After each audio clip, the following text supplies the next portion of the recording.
Hello aspirant, welcome to Alpine classes. जैसे कि हम लोग क्या कर रहे हैं इस टाइम पे पॉलिटी का पार्ट कवर कर रहे हैं जो कि लीगल से भी रिलेटेड है। जिसका पहला पार्ट जो कि हिस्टोरिकल बैकग्राउंड का हमने कंपनी रूल पढ़ा था उसको हम कवर कर चुके हैं। अब दूसरा हम पढ़ने जा रहे हैं द क्राउन रूल। ये था क्या, थोड़ा सा इसको पिछले वाले से रिलेट करके समझाने की कोशिश करती हूँ।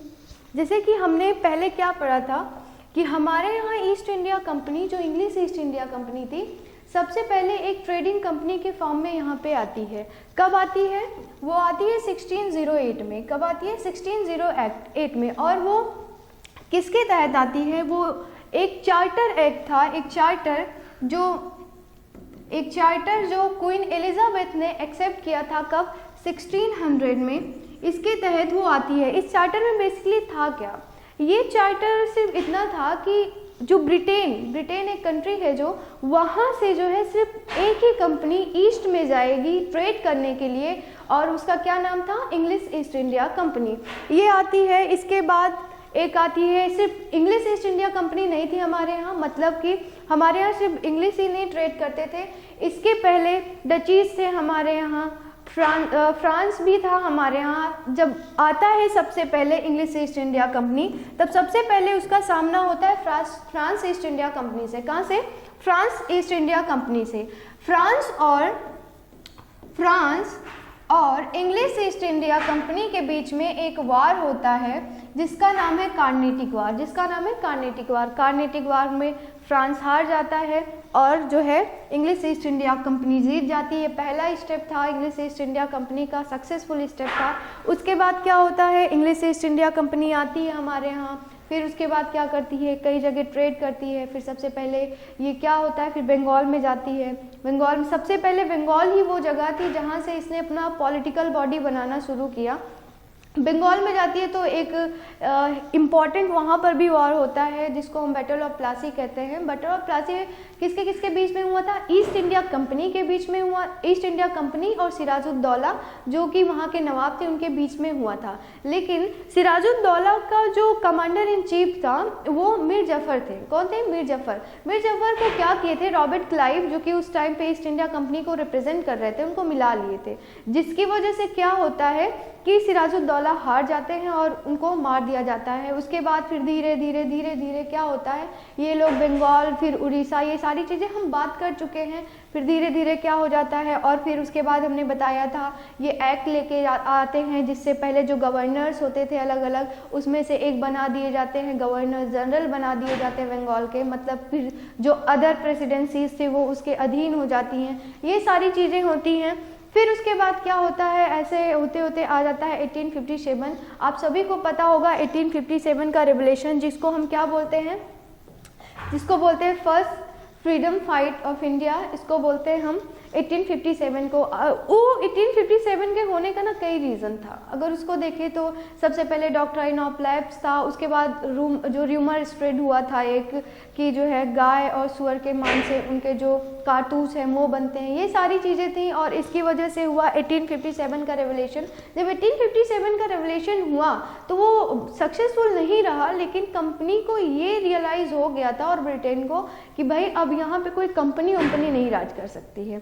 तो क्या हुआ, यहाँ पे कंपनी को हटा के अब यहाँ का जो गवर्नेंस था डायरेक्ट किसके पास चला गया? वो चला गया इंग्लिश के पास। मतलब कि जो ब्रिटेन की वहाँ जो क्राउन, मतलब कि जो वहाँ की रानी थी, उनके पास चला गया। ठीक है, तो ये कब से कब है? द क्राउन रूल उसी को बोलते हैं जब से इंग्लिश ईस्ट इंडिया कंपनी जाती है और क्राउन रूल हमारे यहाँ जाता है। मतलब कि डायरेक्ट हम कहाँ से, ब्रिटेन से जब यहाँ पे गवर्नेंस होने लगती है उसी टाइम को उसको लेके, और कहाँ पर वो ख़त्म होता है उस पीरियड को हम क्राउन रूल बोलते हैं। ठीक है, क्राउन रूल बेसिकली स्टार्ट कहाँ से होता है? 1857 में रेवोल्यूशन हुआ था, 1858 से स्टार्ट होता है और कब तक जाता है? जब तक इंडिया इंडिपेंडेंस नहीं हो जाता, 1947 तक। ठीक है, थोड़ा इसको आगे पढ़ते हैं। जो सबसे पहले एक्ट आता है 1958 में। ठीक है, 1958 में एक एक्ट आता है जिसको बोलते हैं the government of India act 1958। क्या बोलते हैं? The government of India act 1958। अब इस एक्ट में क्या क्या था, ये सारी चीज़ें धीरे धीरे हम सीखेंगे। इस एक्ट को हम एक्ट फॉर गुड गवर्नमेंट भी बोलते हैं। मतलब उन्होंने कहा कि अब हम एक अच्छी गवर्नमेंट बनाएंगे इंडिया में, ठीक है। और उनको ये रियलाइज़ हो गया था कि भाई इंडिया के पीपल्स का भी पार्टिसिपेशन इंडिया के एडमिनिस्ट्रेशन में होना चाहिए। ये सारी चीज़ें रियलाइज़ करते हुए जो ब्रिटिश पार्लियामेंट थी उसने एक एक्ट लाया था जिसका नाम था government of India act 1858, sorry this is 1858 और इसको क्या बोलते हैं, एक्ट फॉर गुड गवर्नमेंट भी बोलते हैं इसको। और इसमें क्या था, abolish the East India Company and transfer the power to the British Crown. इसमें क्या हो जाता है, जो ब्रिटिश ईस्ट इंडिया कंपनी था वो खत्म हो जाता है और जो इंडिया की पावर्स थी वो डायरेक्ट कहाँ चला जाता है, ब्रिटिश क्राउन के पास चला जाता है। ठीक, आगे देखेंगे। और जो गवर्नर जनरल होते हैं, गवर्नर जनरल का पोस्ट चेंज करके उसका नाम कर दिया जाता है वाइसरॉय। क्या कर दिया जाता है, वाइसरॉय। और ये जो वाइसरॉय होता है ये डायरेक्ट रिप्रेजेंटेटिव होता है किसका, ब्रिटिश क्राउन का। देखो जब तक हमारे यहाँ कंपनी रूल था, जब तक हमारे यहाँ कंपनी रूल करती थी ईस्ट इंडिया कंपनी, तब तक वो क्या करती थी, तब होते थे गवर्नर जनरल। लेकिन जैसे ही क्राउन रूल आता है तो गवर्नर जनरल को हटा के क्या बना दिए जाते हैं, वाइसरॉय बना दिए जाते हैं। और जो वाइसरॉय होता है वो डायरेक्ट रिप्रेजेंटेटिव होता है किसका, ब्रिटिश क्राउन का। ठीक है, आगे देखते हैं। It ended the system of dual government. इसमें जो डुअल गवर्नमेंट होती थी, हम लोग पढ़े थे कि दो बॉडीज बनाई थी इंग्लिश ईस्ट इंडिया कंपनी ने। एक क्या होती थी, एक बोर्ड ऑफ कंट्रोल होती थी और एक कोर्ट ऑफ डायरेक्टर्स होती थी। इन दोनों बॉडीज को क्या कर दिया गया, खत्म कर दिया गया। ठीक है, क्योंकि इसको कंपनी ने बनाया था और इस एक्ट के जरिए ये खत्म हो गया। मतलब कि जो बोर्ड ऑफ डायरेक्टर्स होते थे और बोर्ड ऑफ कंट्रोल और कोर्ट ऑफ डायरेक्टर्स जो होते थे वो खत्म हो गए। और इसमें क्या हुआ आगे देखते हैं। और इसके लिए जैसे कि यहाँ पर इंडिया लेवल पे जो बनाए गए थे वो वाइसरॉय थे, लेकिन फिर क्या हुआ, पार्लियामेंट जो ब्रिटिश पार्लियामेंट थी वहाँ पर भी एक क्या बनाए गए, सेक्रेटरी स्टेट ऑफ इंडिया बनाए गए। ठीक है, सेक्रेटरी स्टेट ऑफ इंडिया बनाए गए, जो कि क्या होते थे, जो ब्रिटिश पार्लियामेंट के क्या होते थे, मेंबर होते थे, ब्रिटिश कैबिनेट के मेंबर होते थे। आगे देते हैं। Vested the complete authority and control over the Indian administration. देखो जो एसओएस होता था, secretary of state of India होता था, वो क्या होता था, वो वाइसरॉय से अपर लेवल पे होता था। मतलब वाइसरॉय इंडिया लेवल पे देखता था और इन सारे अफेयर्स को ब्रिटेन में कौन देखता था, वो एसओएस देखते थे, जिसको हम बोलते हैं secretary of state for India. समझ में आया? आगे देखते हैं।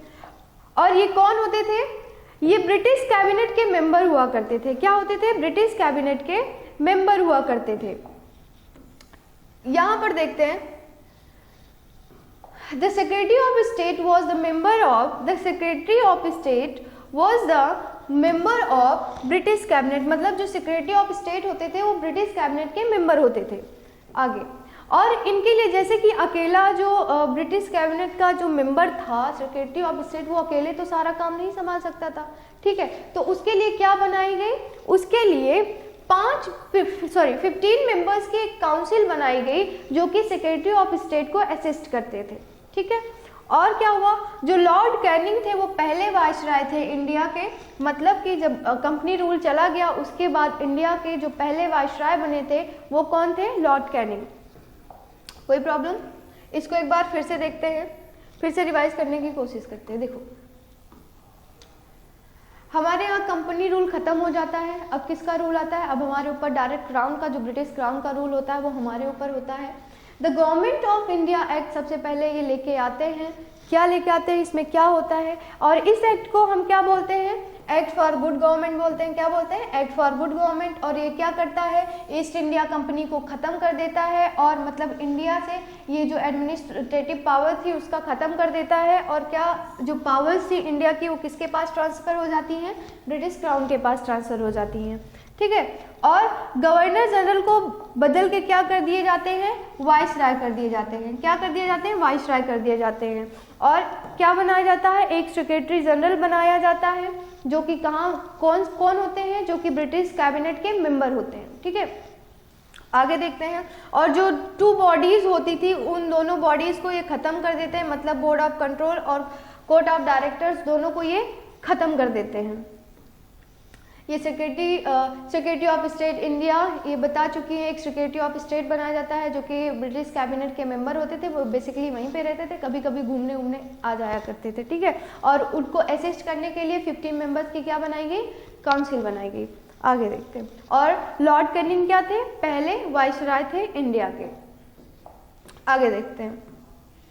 अब इसके बाद जो एक्ट आता है, इंपॉर्टेंट एक्ट, वो होता है इंडियन काउंसिल एक्ट ऑफ 1861। क्या होता है, इंडियन काउंसिल एक्ट ऑफ 1861। देखो इस एक्ट में क्या होता है, इस एक्ट में जैसे कि पहले जो लेजिस्लेटिव और एग्जीक्यूटिव में मेंबर्स होते थे उसमें सिर्फ जो ऑफिशियल मेंबर्स होते थे वो बैठते थे, लेकिन इसमें याद रखिएगा एग्जीक्यूटिव में नहीं दिया गया था, सिर्फ लेजिस्लेटिव में जो नॉन ऑफिशियल मेंबर्स, मतलब कि जो इंडियंस हैं उनको मेंबर्स के लिए यहाँ पे नॉमिनेट करते थे, ठीक है। सिर्फ लेजिस्लेटिव में करते थे, एग्जीक्यूटिव में नहीं करते थे, ठीक है। तो पढ़ते थोड़ा। Lord Canning nominated 3 Indians to his legislative council. Legislative council में ये क्या किया है, नॉमिनेट किया है, वो भी सेंट्रल लेवल पे करते थे, प्रोविंशियल लेवल पे नहीं होता था। The Raja of Banaras, the maharaja of Patiala and sir Dinkar Rao, ठीक है। 3 लोगों को जो लॉर्ड कैनिंग थे उन्होंने अपने लेजिस्लेटिव असेंबली में क्या किया था, नॉमिनेट किया था। कौन कौन से थे, raja of Banaras and the maharaja of Patiala and sir Dinkar Rao, ठीक है। आगे देखते हैं। और इसमें क्या हुआ था, जैसे कि हमने देखा था कि जब गवर्नर जनरल बना था तो बाकी जो अदर प्रेसिडेंसीज थी वो क्या हुई थी, उनके पास पावर कम हो गई थी, लेकिन इस एक्ट में सबके पास क्या कर दिए थे, सबको ठीक से पावर, मतलब सबके पास इक्वल पावर इन्होंने डिवाइड कर दी थी, ठीक है। जैसे कि बॉम्बे, मद्रास, इन सबके पास जब ये बना था बंगाल का गवर्नर जनरल ऑफ बंगाल, तो इन सबके पास पावर्स कम हो गई थी क्योंकि ये उसके अधीन हो गई थी, लेकिन अभी क्या कर दिया गया, इसको लेजिस्लेटिव पावर दे दिया गया था। आगे देखते हैं। देखो यहाँ पे 2 टर्म है, एक ऑफिशियल एक नॉन ऑफिशियल। दोनों टर्म को समझेंगे जरा। ऑफिशियल नॉन ऑफिशियल होते क्या हैं, ऑफिशियल और नॉन ऑफिशियल। देखो ऑफिशियल मेंबर्स कौन से होते हैं,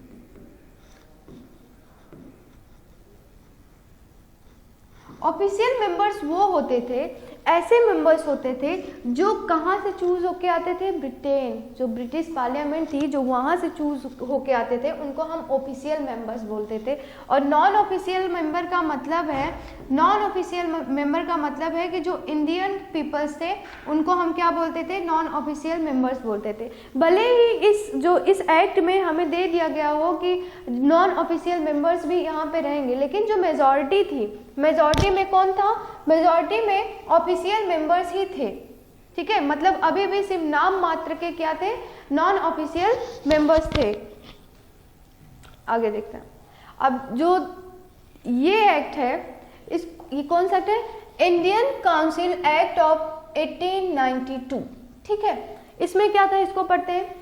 It is increase the number of non-official members in the central and provincial legislative councils। अब देखो अभी इसके पहले जो था, जो नॉन ऑफिशियल मेंबर थे उनको सिर्फ किसमें दिया जाता था, जो सेंट्रल लेजिस्लेटिव होती थी वहीं पर ही उनको क्या बनाया जाता था, मेंबर बनाया जाता था। लेकिन इसमें क्या कर दिया गया, नॉन ऑफिशियल मेंबर्स की संख्या को क्या कर दिया गया, बढ़ा दिया गया। लेकिन फिर भी मेजॉरिटी अभी ऑफिशियल की ही थी, ठीक है। और इनको सेंट्रल लेजिस्लेटिव के साथ साथ जो है प्रोविंशियल लेजिस्लेटिव काउंसिल्स में भी मेंबर्स नॉमिनेट करने का राइट मिल गया। आगे, it increase the function of legislative council and gave them the power of discussing the budget and addressing question to the executive.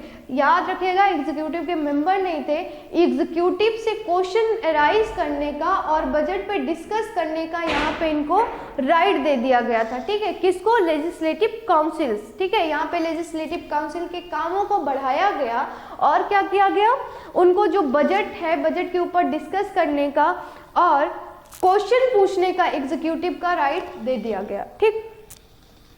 लेकिन but they have no veto power, लेकिन उनके पास अभी भी वीटो पावर नहीं थी। क्या थी? नहीं थी, अभी उनके पास वीटो पावर नहीं थी, मतलब कि नहीं, मतलब मना करने का कि ये बिल पास नहीं होगा, ये पावर उनके पास नहीं थी। बेसिकली अभी पॉकेट वीटो पावर किसके पास होती है? प्रेसिडेंट के पास होती है। ठीक है, आगे देखते हैं।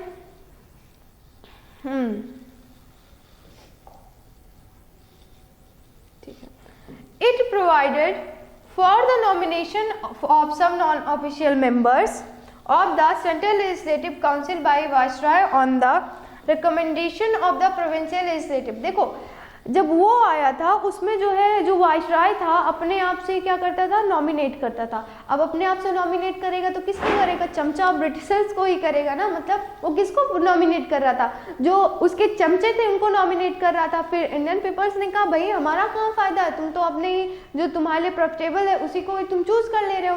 तब उन्होंने इस एक्ट में क्या थोड़ा सा सुधार किया कि जो नॉमिनेशन होता था मेंबर्स का, नॉन ऑफिशियल मेंबर्स का, वो वाइसराय करता था, लेकिन किसके रिकमेंडेशन पे करता था? जो प्रोविंशियल लेजिस्लेटिव काउंसिल होती थी उसके रिकमेंडेशन पे करता था।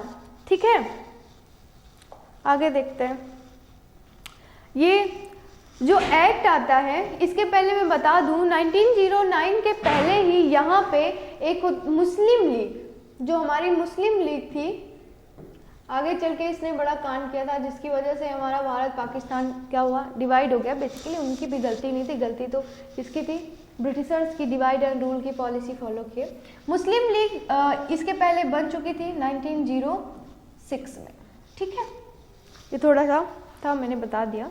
और देखते हैं इस एक्ट को क्या बोलते हैं? The Indian council act of 1909। इस एक्ट को हम मिंटो मॉर्ली रिफॉर्म भी बोलते हैं, मॉर्ली मिंटो रिफॉर्म भी बोलते हैं। ठीक है, अब ऐसा क्यों बोलते हैं? देखो जो लॉर्ड मॉर्ली थे वो उस टाइम पे सेक्रेटरी ऑफ स्टेट थे। सेक्रेटरी ऑफ स्टेट मतलब जानते हैं ना, वाइसराय से ऊपर। ठीक है, उसके बाद जो लॉर्ड मिंटो थे वो वाइसराय थे इंडिया के, और ये इन्हीं के टाइम पे आया था, इसलिए इसको क्या बोलते हैं? मॉर्ली मिंटो रिफॉर्म्स भी बोलते हैं। समझ में आया? आगे देखते हैं इसमें क्या हुआ था? Increase size of legislative council. जो लेजिस्लेटिव काउंसिल थी उसकी साइज को क्या किया गया? इंक्रीज किया गया, मतलब लेजिस्लेटिव काउंसिल को बढ़ाया गया।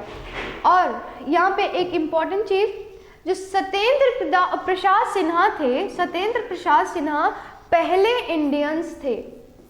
पहले इंडियंस क्या थे? Satyendra Prasad Sinha become the first Indian to join viceroy's executive, मतलब एग्जीक्यूटिव के मेंबर जो पहले बने थे वो सत्येंद्र प्रसाद सिन्हा थे। ठीक है, he was appointed as law member, और उनको किस तरीके से अपॉइंट किया गया था? किस पोस्ट पे? लॉ मेंबर की पोस्ट पे उनको अपॉइंट किया गया था। आगे, it introduce communal representation for Muslims. देखो यहीं से तो डिवाइड, जो हिंदू मुस्लिम सोचते थे कि हम ठीक है, लेकिन उसको भी यहाँ पे उन्होंने तोड़ मरोड़ के फेंक दिया। कैसे? देखो यहाँ पे उन्होंने क्या किया?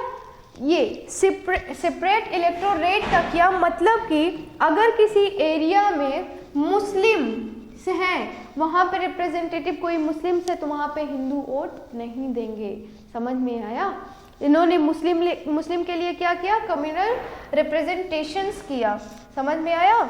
By accepting the concept of separate electorate, जो अलग अलग इलेक्टोरेट का क्या किया? कॉन्सेप्ट अपनाया, और कहा जैसे कि अगर कहीं कोई मुस्लिम रिप्रेजेंटेटिव है तो वहाँ पर जो है कोई भी हिंदू वोट नहीं देगा।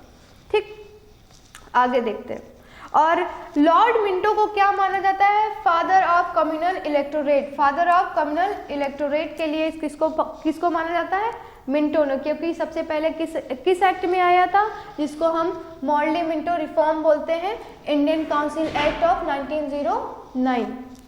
ठीक है, आगे बढ़ते हैं। यहाँ पे मैंने लिखा है मुस्लिम लीग जो है यहाँ पे हो गया था, लेकिन यहाँ पर जो लेजिस्लेटिव काउंसिल थी वो अभी भी क्या थी? सिर्फ एडवाइजरी बॉडी थी। जैसे कि मैंने पहले भी उनके पास नहीं था, क्या था? वीटो पावर नहीं था, और अभी भी वीटो पावर नहीं है। आगे देखते हैं। Government of India act 1919। ठीक है, कब? 1919। देखो यहाँ पे एक हिस्टोरिकल मूवमेंट हुआ था, मतलब एक इवेंट है, उसको मैं यहाँ पे बताना चाहूँगी। 1919 में ही जलियांवाला बाग का जो कांड हुआ था वो 1919 में ही हुआ था। क्यों हुआ था? क्योंकि एक रॉलेट एक्ट आया था जिसका सब लोग क्या कर रहे थे, विरोध कर रहे थे, और वो लोग, गांधी जी ने उन्हें बुलाया था नॉन वायलेंस मूवमेंट करने के लिए, लेकिन जनरल डायर ने उनके ऊपर क्या करवा दिया था, फायर करवा दिया था। ठीक है, और इसको क्या बोलते हैं, ये जो government of India act of 1919 है, इसको मॉन्टेगू चेम्सफोर्ड रिफॉर्म भी बोलते हैं। क्यों बोलते हैं? क्योंकि मॉन्टेगू जो थे उस टाइम पे सेक्रेटरी ऑफ स्टेट थे, और लॉर्ड चेम्सफोर्ड क्या थे, वाइसराय थे, वाइसराय ऑफ इंडिया थे। ठीक है, आगे पढ़ते हैं। The main element of the report was the recommendation that the control over some aspect of provincial government be passed to the Indian minister responsible to an Indian electorate। देखो उन्होंने इसको बनाया क्यों था, जो इसमें था, उन्होंने कहा कि हम इंडिया के लिए एक अच्छी गवर्नमेंट बनाएंगे। ठीक है, इंडिया के लोग भी मतलब इंडिया के भी जो पीपल्स हैं वो भी रिप्रेजेंटेटिव हों। आगे क्या था इसमें, increasing development of self governing institution with the view to the progressive realization of responsible government in India as an integral part of the British Empire। उन्होंने इसमें क्या कहा, कहा कि ठीक है, आपके पास जो है आपकी खुद की गवर्नमेंट होगी, आप जो है, आप जो इंडिया होंगे, इंडिया के पीपल ही रिप्रेजेंटेटिव होंगे, लेकिन इंडिया जो होगा वो किसके अधीन रहेगा, ब्रिटेन के अधीन रहेगा। किसके अधीन रहेगा? ब्रिटेन के। ठीक है, इस एक्ट में यही कहा गया था। Partial responsibility in provinces to Indians, उन्होंने क्या कहा, हम धीरे धीरे पहले ये थोड़ा सा देंगे, हम थोड़ी सी पावर देंगे, फिर थोड़ी सी पावर देंगे, धीरे धीरे आपको हम रिस्पॉन्सिबल बनाएंगे। और इसके लिए उन्होंने क्या किया, उन्होंने पार्शियल रिस्पॉन्सिबिलिटी दी थी प्रोविंसेस के लिए। ठीक है, आगे देखते हैं। Indian legislative council at the centre was replaced. हाँ, ये जो था Indian Legislative at the replace Council of State Legislative Assembly।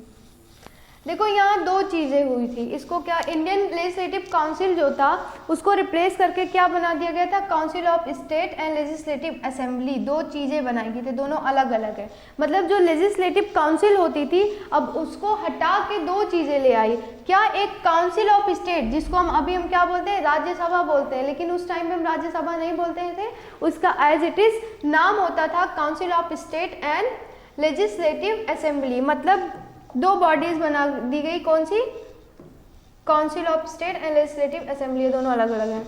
आगे उसके बाद देखो, ये जो लेके आए थे 1919 का, इन्होंने कहा था हम लगभग 10 साल के बाद ये जो कॉन्स्टिट्यूशन है इसको हम देखेंगे कि ये सही से वर्क कर रहा है कि नहीं इंडिया में। ठीक है, उसी के लिए 10 साल नहीं बीते थे, इसको 10 साल बेसिकली होता 1929 में, लेकिन ये 1927 में ही एक कमिटी बना देते हैं, जिसको क्या बोलते हैं, कमीशन बना देते हैं, जिसको बोलते हैं साइमन कमीशन। क्या बोलते हैं? Simon commission. कब बनता है ये? नवंबर 1927 को बनता है। ये क्यों बनता है? जो एक्ट आया था 1919 में जो एक्ट आया था उसमें उन्होंने कहा था कि मैं 10 साल के बाद इसको चेक करूंगा कि ये सच में वर्क कर रहा है, ठीक से वर्क कर रहा है कि नहीं कर रहा है। इसी के लिए इन्होंने ये कमिटी बनाई थी 1927 में। ठीक है, The British government announced the appointment a 7-member statutory commission under the chairmanship of Sir John Simon। देखो इसके चेयरमैनशिप कौन किसके पास थी? सर जॉन साइमन के पास थी। और इनके कमीशन में कितने लोग थे? 7 मेंबर्स थे। कितने मेंबर्स थे? 7 मेंबर्स थे इनके कमीशन में। To report the condition of India under its new constitution all the, ठीक है, और किस लिए बनाए थे कि इंडिया कैसा है, उसकी कंडीशन कैसी है, जो कॉन्स्टिट्यूशन बना था 1919 में। ठीक है, लेकिन इसमें कमी थी। क्या भैया, तुम चेक कर रहे हो कि इंडिया में कैसी कंडीशंस हैं, ठीक है, और तुम उसमें जो मेंबर्स हैं सारे सभी ब्रिटिशर्स हैं। क्या है? ब्रिटिशर्स हैं सभी। और उसके बाद इसीलिए जब आप चेक कर रहे हो इंडिया में क्या कंडीशन है और आपने सारे मेंबर्स रखे हैं ब्रिटिशर्स, तो इंडिया के लोग उसको एक्सेप्ट करेंगे? नहीं एक्सेप्ट किया, तो इसको कई पार्टीज ने क्या किया था? बायकॉट किया था। All the parties boycott the commission, सभी पार्टीज ने क्या कर दिया था, इस कमीशन को बायकॉट कर दिया था, वो चाहे मुस्लिम लीग हो या फिर गांधी जी की जो भी हो, मतलब सभी लोगों ने, सभी पार्टीज ने, चाहे कांग्रेस हो चाहे मुस्लिम लीग हो, हर किसी ने इसको क्या किया था, बायकॉट किया था। ठीक है, और इस कमीशन ने अपनी रिपोर्ट कब सबमिट करी थी, इस कमीशन ने अपनी रिपोर्ट सबमिट करी थी 1930 में। कब सबमिट करी थी, 1930 में इसने अपनी रिपोर्ट को सबमिट करी थी। लेकिन एक चीज़ ये था कि इंडिया में कोई भी पार्टी इसको एक्सेप्ट नहीं कर रही थी, इसीलिए जो है उन्होंने क्या कहा, जो यहाँ के वाइसराय थे उन्होंने कहा भैया तुम अपनी एक अलग से ही कमेटी बना लो, तुम रिपोर्ट सबमिट करो। तो उसी रिपोर्ट को सबमिट किसने किया था, वो जो रिपोर्ट थी, जो कमेटी बनी थी, उसी कमेटी को क्या बोलते हैं, नेहरू कमेटी। बेसिकली इसमें कौन थे, कॉन्स्टिट्यूशन की मांग की थी और उसमें क्या क्या चाहिए, ये सारी चीज़ें मांग करी थी। और मोतीलाल नेहरू, ये नेहरू का जवाहरलाल नेहरू नहीं, यहाँ पे मोतीलाल नेहरू के नाम पे है ये नेहरू कमेटी। समझ में आया?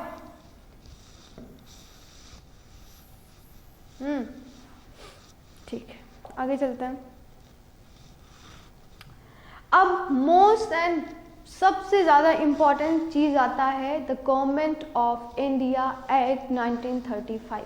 ये बहुत ज़्यादा इम्पॉर्टेंट है क्योंकि इसमें जो प्रोविजंस थे उसमें से कई सारे प्रोविजन अभी लिए गए हैं। अपने जो हमारा मॉडर्न कॉन्स्टिट्यूशन है इंडिया का, उसमें भी है, इसके कई सारे प्रोविजंस इसमें से लिए गए। इसके बारे में थोड़ा जानते हैं। इसको देखो, हमारा इंडिया जो है वो तो आज़ाद हो गया था 1947 को ही, लेकिन हमारा कॉन्स्टिट्यूशन प्रिपेयर पूरा बन के तैयार कब हुआ था, 1950 में हुआ था।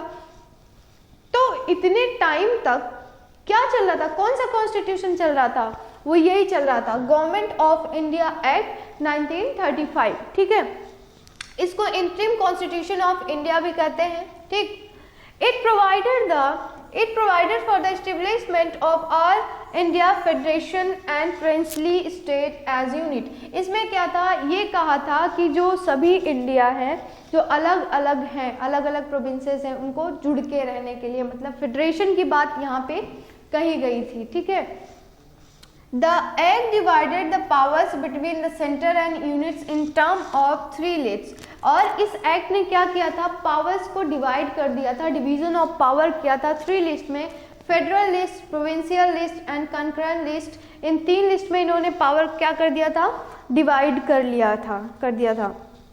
और इसमें जो डायरकी सिस्टम था वो खत्म हो गया था। ठीक है, it abolish dyarchy in provinces and introduce provincial autonomy. मतलब कि यहाँ पे जो ये डायरकी सिस्टम था यहाँ पे खत्म हो गया था और क्या चीज़ इंट्रोड्यूस किया गया था, वो प्रोविंशियल ऑटोनॉमी। समझ में आया? आगे देखते हैं। It abolished the Council of India established by the government of it abolished the Council of India established by Government of Indian Act 1858। जो इंडियन काउंसिल होती थी इसको इसने अबॉलिश किया था, जो किसकी वजह से बना था, 1858 में जो एक्ट आया था जिसके तहत वो बना था, उसको क्या कर दिया गया था, खत्म कर दिया गया था।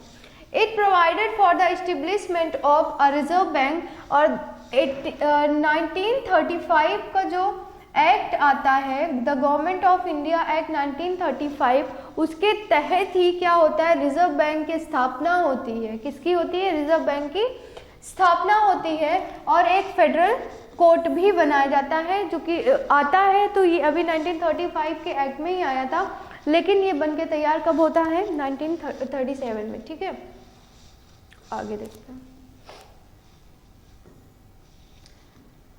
आज़ादी मिल गई। देखो, इंडियन इंडिपेंडेंस एक्ट ऑफ 1947। ठीक है, इंडियन इंडिपेंडेंस एक्ट ऑफ 1947 के बारे में पढ़ते हैं। ये लास्ट एक्ट था जो ब्रिटिशर्स हमारे लिए लेके आए थे, इनको जरा देखते हैं। It ended the British rule in India and declared India as an independent and sovereign state from 15 अगस्त 1947। इस एक्ट में क्या था, इसने ब्रिटिश रूल को, अब हमारे पास न क्राउन रूल था और ना ही कंपनी रूल था, ब्रिटिश रूल टोटली हमारे यहाँ क्या हो चुका था, खत्म हो चुका था, और इंडिया क्या बन चुका था, it Indian the British rule, ये क्या इंडिया को क्या इंडिपेंडेंट बना दिया गया था, कब से? 15 अगस्त 1947 से, ठीक है।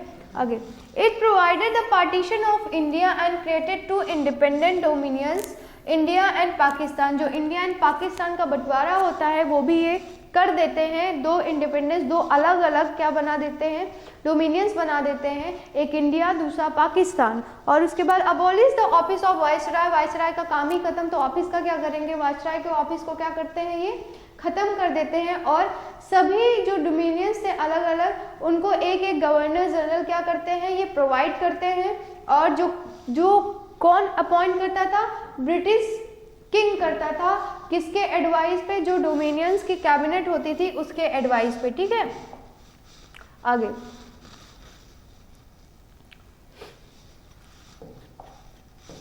It empowered the constitutional assemblies of 2 dominions to frame and adopt any constitution for their respective।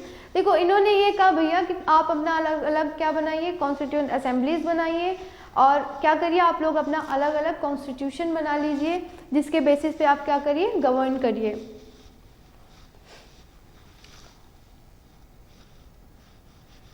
It abolish the office of SOS, secretary of state का ऑफिस भी खत्म हो गया था, जब वाइसराय खत्म, ब्रिटिश खत्म, एसओएस को लेकर क्या करेंगे हम। It guaranteed the freedom to the Indian provinces either join, जो इंडियन प्रोविंसेस थे इन्होंने उनको एक क्या दिया, राइट दिया कि आप चाहे तो पाकिस्तान में ऐड हो सकते हैं, आप चाहे तो इंडिया में ऐड सकते थे, ये प्रोविंसेस के पास फ्रीडम थी, ठीक है। खत्म, ठीक है। एक बार इसको फिर से रिवाइज करते हैं। इंडियन इंडिपेंडेंस एक्ट में 1947 में क्या किया गया था, इसमें बेसिकली क्या किया था, इसमें ब्रिटिश रूल पूरी तरीके से ख़त्म हो चुका था और इंडिया और पाकिस्तान 2 अलग अलग कंट्रीज़, 2 अलग अलग डोमिनियंस बन चुके थे। और उन्होंने क्या कहा, ये कहा कि जो प्रिंसली स्टेट हैं उनको ये पावर दिया कि आप चाहे इंडिया में ज्वाइन हो सकते हैं या फिर आपका मन करे तो आप पाकिस्तान में ज्वाइन हो सकते हैं। उनको, उनके पास क्या था, फ्री कॉन्सेंट था, जिसके साथ चाहें आप उसके साथ ज्वाइन हो सकते हैं। अगर नहीं ज्वाइन होने का मन है तो आप अकेले ही रह सकते हैं, मतलब ज़रूरी नहीं कि आप दोनों में ज्वाइन ही हों, आप अकेले भी रह सकते हैं, ठीक है। आज के लिए इतना भी, ये था जो कॉन्स्टिट्यूशन का पूरा हिस्टोरिकल बैकग्राउंड था। कल से मैं कॉन्स्टिट्यूशन स्टार्ट करूँगी, ये सेकेंड पार्ट था। Thank you so much.